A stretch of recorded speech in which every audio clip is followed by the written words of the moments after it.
Kathy and I go through a good bit of bottled water when we're off camping. You can see here on the floor, there is still about a half a case and 3 gallons. Well, after I get the next item installed, we won't need to be buying that anymore, because what we've got now is a Frizzlife under sink tankless reverse osmosis system. We're going to use this plastic box, 110 receptacle, and then I got a cover to put over it just to make sure that nothing gets in there and shorts anything out.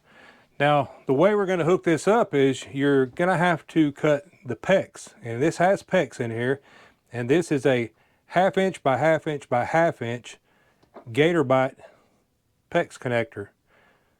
Just makes it really easy, really simple. You cut the PEX, slide it in there. I'll put an extra piece of PEX in here, and then I'll put the valve in here, the cutoff valve that has a 3/8 outlet on it. Then you also have to tap into the drain under here, and it has a drain pipe. All right, I got it all unboxed, and here it is. So you've got a 3/8 line, a 1/4 inch line, and a red 1/4 inch line, which is the disposal line. And this thing has to regenerate every so often. So what it does, it goes to the drain, and it is rinsing the filter out, getting all the garbage that you're not going to be drinking back out and putting it down the drain, because it goes to this, and this clamps around the drain pipe. And it has a little gasket, goes inside of it, and it's just a compression fitting around it. And that's how it gets rid of the minerals and stuff that it didn't want you to drink. So this piece here, this is the piece that's going to go back here on the side of the sink. And then you'll be able to get your drinking water here, or water to cook with. Anything that you don't want to just take tap water right out of the sink. One of the things I did find, though, that I'm going to have to go back to the store is I got this. It's a shark bite for the 3/8, and that's fine because this 3/8 actually goes on here. So anyway, you'll have to put this one onto this one. Now, if you was doing this in a house, or you already had a shut-off valve that had the 3/8 on it, you wouldn't have to do this. But I'm having to do it because I'm cutting into my PEX. So I'll put this on here. This T, which I will be cutting in to the main line. So your water inlet will be coming here, your water outlet will be going there, and then this piece will be going here, which in turn will let the osmosis hook up to, well, this front fitting, because I'm going to have to cap this one. So that's what I got to do. So I've got to go get a cap for this. One of the things I found is you got to get a little creative if you're going to do this in an RV, maybe in your house too, because not all houses have these type of valves installed in them already. So for here, we're going to need PEX. So what I did was took the one that I went and bought to convert PEX to the 3/8. Now this is the valve that came with it. And this is the valve that your 3/8 line is going to go off your fresh water supply line. It's got an on and off. Now this one has another 3/8 end on it. And the reason I left this on here is because if I decide at some point that I want to put a residential style refrigerator in here with an ice maker, then this will allow me to be able to hook up the ice maker to it. You can see I cut the line, that's the cold water supply going up to the sink faucet, and I put a 1/2 inch by 1/2 inch by 1/2 inch T in it, and that is a shark bite. And that is where I'll be plugging the other piece of PEX into here in a minute, just so I can run the supply line. I don't know if you guys have ever seen one of these or not. DeWalt makes it, and it's just a 90-degree angle. And what it does is when the drill runs, it makes this piece here still run the drill. But it's at a 90-degree. So if you're in a really tight space like I'm about to show you, this right here will get it done for you. Again, it's a DeWalt, and It's just a 90 degree angle, and the end of it is hexed. And there's a magnet in the end of this thing that does a really good job of holding whatever you put in there.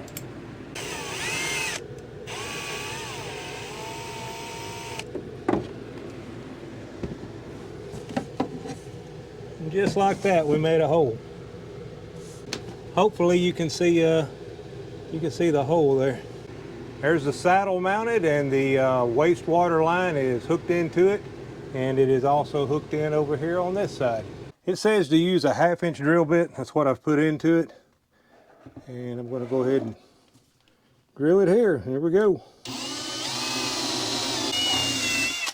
All right, so that's the 1/2 inch hole. Yep, fits nicely. Nice looking washer to go on top. Then this goes on the bottom, and to tighten it up. Yeah, that'll work out just nice. Now we got that in place. I got to hook the line to it and then run it over to the filter. All right, there it is, all tucked away nice and neat. Down there at the bottom you can see the power and the reset, refresh button. So I'll be able to get to it. That cover just pops off, and you can get to your filters.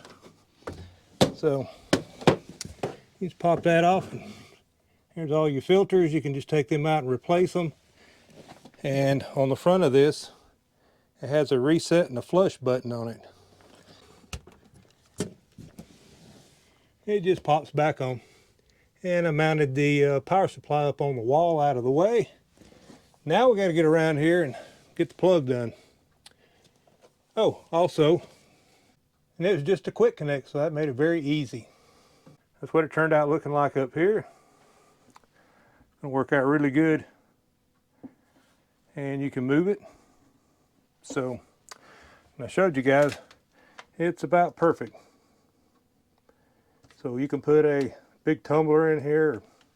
You can turn it around here if you want to put a pan under it. Fill your pan up to cook with. I think we're really going to like this. Okay, you may not have could have heard it, but it is actually doing its first 30-second. Yep, and there comes the water out of here.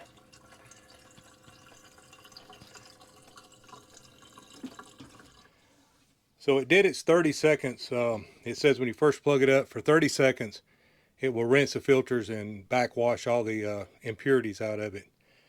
After that, it comes on up here.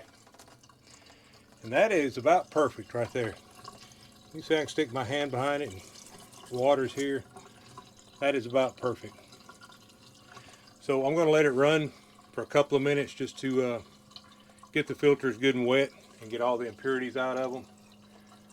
But that's pretty much it. I'm going to check and see if I got any leaks, but if I don't have any leaks, we're going to be done with this.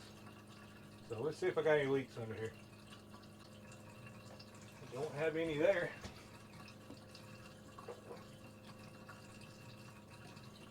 Don't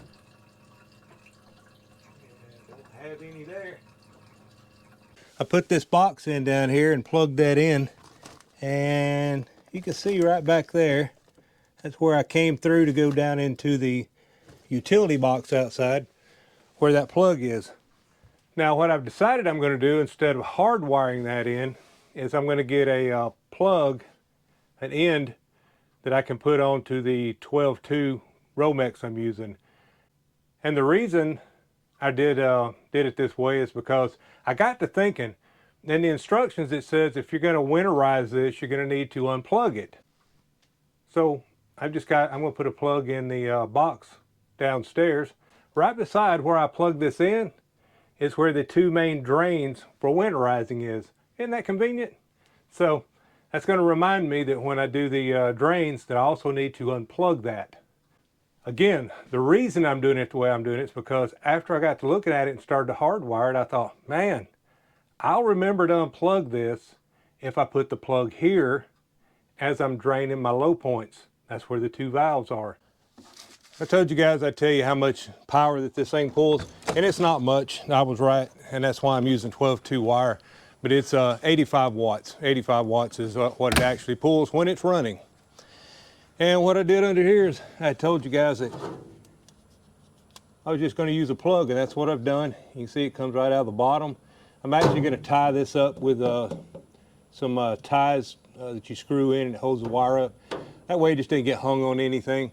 But this is what I was telling you yesterday, is this is my low drain point valves. Well, when I go to do these, it's going to remind me to unplug that little guy.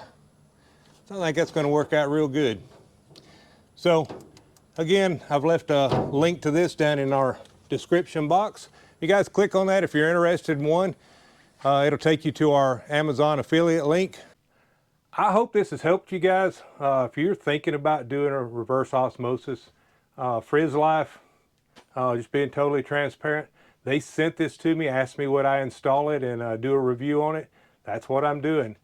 Now they told me I can do an honest review. So if this thing turns out that it stinks, I'm going to tell you about it. But I really think it's going to be good. I've done a bunch of research on it before I agreed to do it. And most people are really having good luck with it. So there is a link down below in the description box where you can actually click on the link and it will take you to my affiliate Amazon link. And again, being totally transparent, if you buy one of them, we do get a percentage of it. Doesn't cost you any more to buy it. We just get a percentage of it if you use our affiliate link.